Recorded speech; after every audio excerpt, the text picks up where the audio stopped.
Mancini, qual que é a sensação, qual o sentimento que passa por você que vai ter que entregar, digamos assim, o cargo na terça-feira para o Cuca? É o sentimento de dever cumprido, você achou um time, está entregando um time para o Cuca, ou é um sentimento de lamentar, de não poder ir até o fim do Campeonato Paulista como técnico do São Paulo? Não, de maneira alguma. Até porque eu vou até o final, né, já numa outra função. Aquilo que foi estabelecido e acertado com o Cuca lá atrás foi cumprido. Então nós tivemos uma vitória nesse sentido, porque o São Paulo fez a contratação de um treinador e a única maneira que tinha deste treinador assumir a equipe seria que alguém fizesse durante 50 dias ali a parte dele, porque naquele momento ele estava impedido em termos médicos, para assumir o seu lugar. A partir do momento em que hoje o Cuca chega na semana que vem e tem uma equipe que já está no caminho daquilo que todos nós achamos ideal, uma equipe que tem renovação dentro dos 11, né, e que certamente vão haver mudanças a partir do momento em que ele assumir também aos seus olhos. Eu acho que o São Paulo acertou lá atrás, quando acertou com o Cuca, quando esperou que esse momento de transição fosse feliz e vitorioso, e ele foi vitorioso, porque hoje nós estamos numa semifinal, em igualdade de condições ainda para a segunda partida. Então acho que o Cuca chega num momento bom, e felizmente, e a entrega ela é natural, até porque isso foi acordado, e tudo que é acordado não é caro. Mancini, ainda sobre isso, eu queria insistir um pouquinho, porque foi passado para a gente que ele poderia assumir a partir do dia 15 de abril, e por conta da recuperação dele, isso foi antecipado. Exato. Qual é a explicação para essa mudança nesse momento e aquilo que você entende que ainda precisa ser melhorado coletivamente para que o São Paulo se torne uma equipe sólida? Eu acho que, em termos de melhora, o São Paulo ele já é uma equipe muito mais sólida. Talvez a equipe ainda não esteja no ponto ideal que todos nós sabemos que pode existir. Por exemplo, o São Paulo teve um dia a menos de descanso e eu senti nos últimos minutos um desgaste excessivo de uma equipe que jogou no domingo, na quarta e no sábado, sendo que nós não temos ainda um elenco farto para poder suprir todas as ausências caso elas aconteçam, né? Então isso foi um ponto onde eu vi dentro da partida. Em termos técnicos táticos, acho que a equipe evoluiu muito, mostrou isso nesses últimos jogos, inclusive hoje, mas ainda falta alguma coisa, né? Falta você apertar um pouquinho mais, sair um pouquinho mais de trás com rapidez, falta ter um pouquinho mais de velocidade objetiva dentro das partidas. Então essa mudança, logicamente que ela leva tempo, né? Não são em semanas ou em um mês que você vai atingir a plenitude. O São Paulo está na segunda metodologia já de treinamento e certamente vai entrar numa outra metodologia do Cuca. Nós tentamos alinhar aquilo que eu penso sobre futebol e o que ele pensa para que essa transição fosse feita com inteligência, e acho que a gente atingiu isso daí. O time hoje joga de uma maneira muito mais leve, muito mais solta, e tenho certeza que o Cuca vai chegar e vai pegar uma equipe já mais perto daquilo que ele pensa, que com certeza algumas mudanças acontecerão, mas já mais perto daquilo que ele pensa. E a outra pergunta... Por que está acontecendo essa transição nesse momento? Nós tínhamos que estabelecer uma data e foi estipulado dia 15, mas entre nós sabíamos que se caso ele se recuperasse antes, se ele tivesse alta médica antes, que ele assumiria antes. Então não está fugindo nada, que foi passada uma data porque nós tínhamos que passar alguma coisa. Então foi dado dia 15 de abril, mas com possibilidade dele assumir antes. Mancini, duas questões, por favor. Boa noite. Primeiro, em relação à base do São Paulo. Levando em conta que hoje o São Paulo tem um time mais sólido e a garotada está dando conta do recado e vem se destacando, você acha que no São Paulo e nos times do Brasil, a galera deveria olhar mais para a base, dar mais oportunidade para a molecada da base? E a outra questão, levando em conta que se você, teoricamente, evita uma derrota jogando fora de casa, para decidir no mata-mata, jogando em casa, você consegue a classificação de forma mais fácil? Você acha que o Palmeiras é favorito nesse duelo, no próximo? Sinceramente, diante do que eu vi no jogo de hoje, não. Eu acho que as equipes se equiparam. Acho que vai ser um outro jogo nesse molde, né, com oportunidades de ambos os lados, né? Talvez o Palmeiras, pelo fato de jogar dentro do seu estádio com a sua torcida, tenha um pouquinho mais de força ofensiva, mas eu vejo o equilíbrio, né? Eu vejo uma grande oportunidade do São Paulo, de repente, bater um carimbo que houve uma mudança de fase, que houve uma mudança em tudo aquilo que a gente já viveu esse ano, porque foi muita pressão, foi muita cobrança. Então nós temos a possibilidade, diante de um rival, na casa do rival, de estabelecer a nossa vaga final do campeonato. Então isso é uma coisa muito importante. E sobre a base, é lógico que todas as equipes querem ter uma base que possa ser o sustentáculo do clube, né? Porque a venda de jogadores, ela é exatamente aquela parte do orçamento de qualquer equipe que faz diferença. Então, quando você tem uma base boa e você pode vender jogadores, você usa os atletas, você vende os atletas e tem ganho com isso, você consegue valorizar aquilo que você fez em casa. Acho que a base do São Paulo nos últimos tempos aí, uma das melhores do Brasil, né? Até pelos atletas que a gente vê tendo destaque não só no São Paulo, mas também fora, no exterior. Então, acho que é uma forma inteligente, sim, de se formar e de se perpetuar uma equipe grande. Mancini, tudo bem? Tudo bem. Uma curiosidade em relação ao Pato, né, que acertou com o São Paulo. Imagino que você tenha participado de todo esse negócio e também conversado com o Cuca sobre o Alexandre Pato, e muito torcedor, ele gostaria de entender assim, de que forma o São Paulo pensa em utilizar o Pato. Tem o Pablo, que é um jogador que chegou, joga mais centralizado, tem o Antony, que está muito bem pelas beiradas, o Everton voltando. De que forma que você acha que o Pato pode ser utilizado nesse time do São Paulo? Claro que é uma projeção, mas já dá para tentar imaginar mais ou menos esse encaixe do Pato?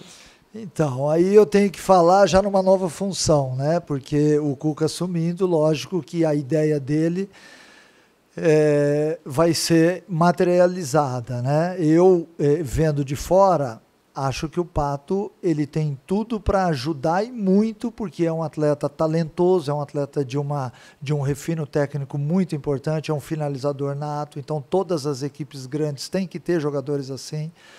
Se ele vai ser titular, reserva, isso aí a gente não sabe, né? Porque o tempo também ele acaba demonstrando uma série de coisas que lá atrás a gente pensava que seria de uma forma e é outra. Ninguém imaginava que o São Paulo fosse passar em março por essa mudança total, por essa transformação, né?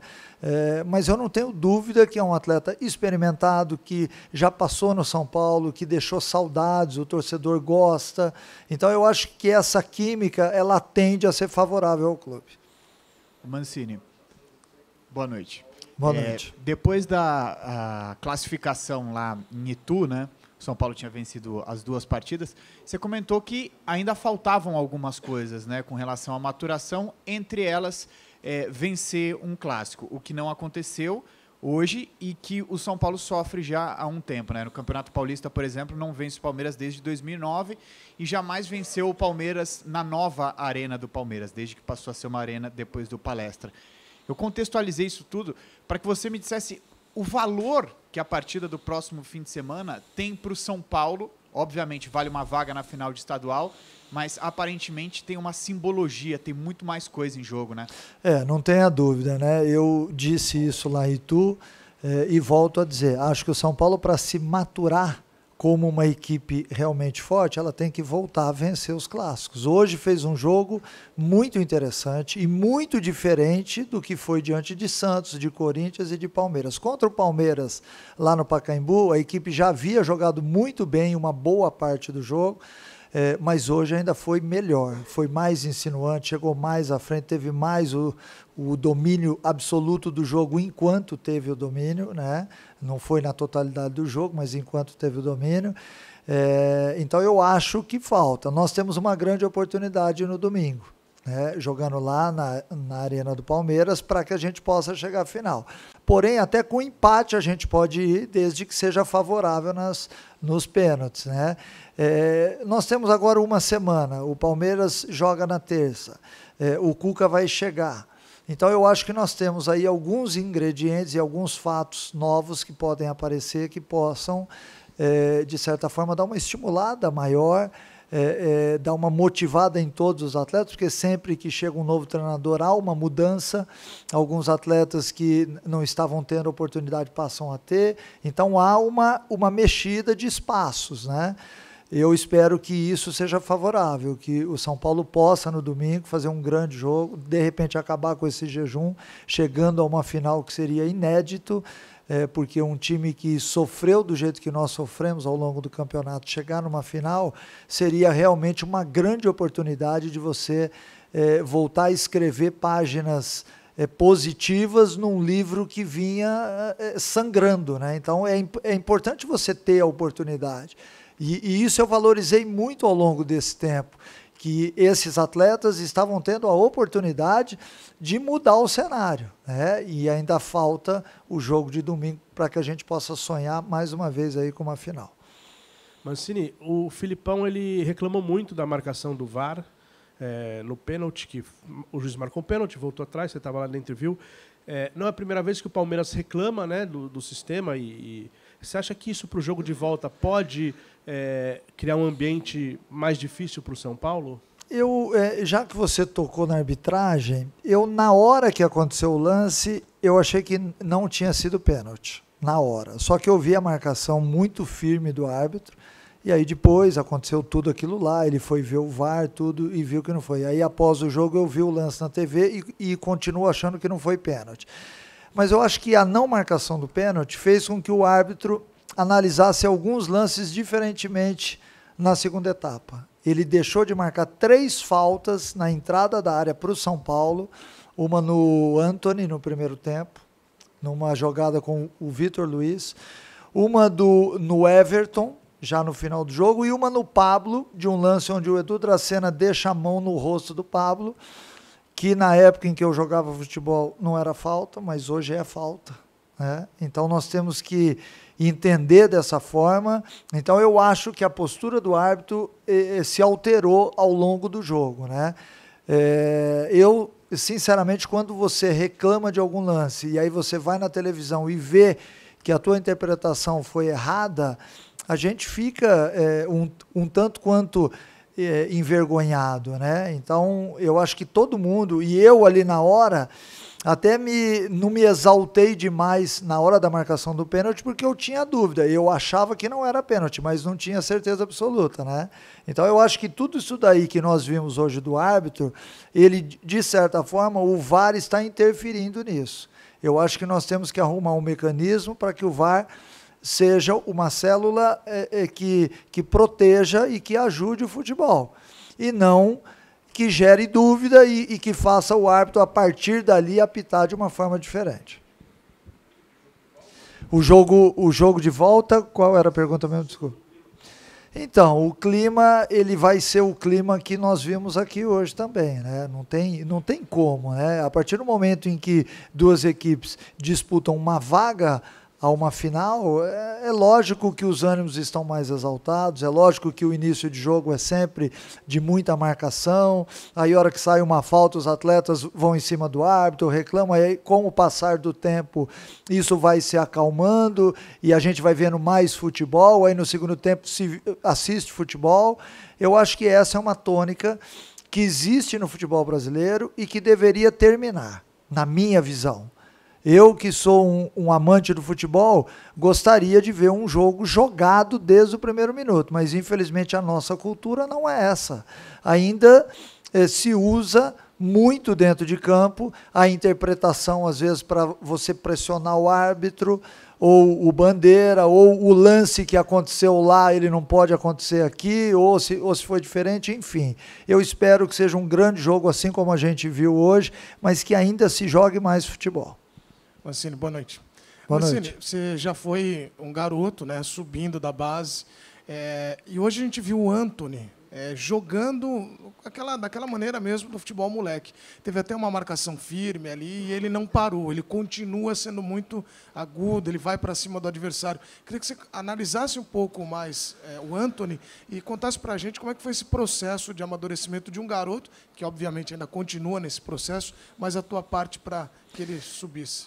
Então, quando eu vi o Antony jogando na Copa São Paulo, ele já me chamou a atenção e eu, até naquela oportunidade, eu um dia sentei com o Jardine, que ele havia sido jogador do Jardine até, e o Jardine ajudou muito nessa análise, porque ele, pelo tempo em que ele ficou na base, ele pôde passar muita informação de todos aqueles atletas, e isso acabou me ajudando ali na frente, né? O chegou e já na primeira semana ele demonstrou uma diferença em relação a jogo dos outros atletas muito grande. Eu acho que o que o Antony tem de diferente é exatamente o fato do marcador não saber o que ele vai fazer na hora, porque ele mexe muito na bola, no momento onde o marcador está tentando ver para que lado ele vai sair. Então ele começa a mexer na bola, e ele é muito leve, muito ágil, e realmente ele dificulta demais. Hoje ele fez um grande jogo na minha visão.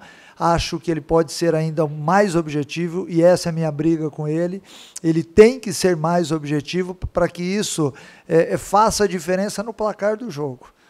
Às vezes a gente tem um ganho muito significativo quando a gente quer prender bola. O São Paulo joga para o jogador mais jovem e ele consegue prender a bola. Então ele mostra uma maturidade de jogo, uma maturidade tática muito interessante, mas como jogador ofensivo, que eu acho que ele tem que ser, eu quero que ele seja ainda mais vertical, um pouquinho mais objetivo, e isso com o tempo certamente ele vai aprender.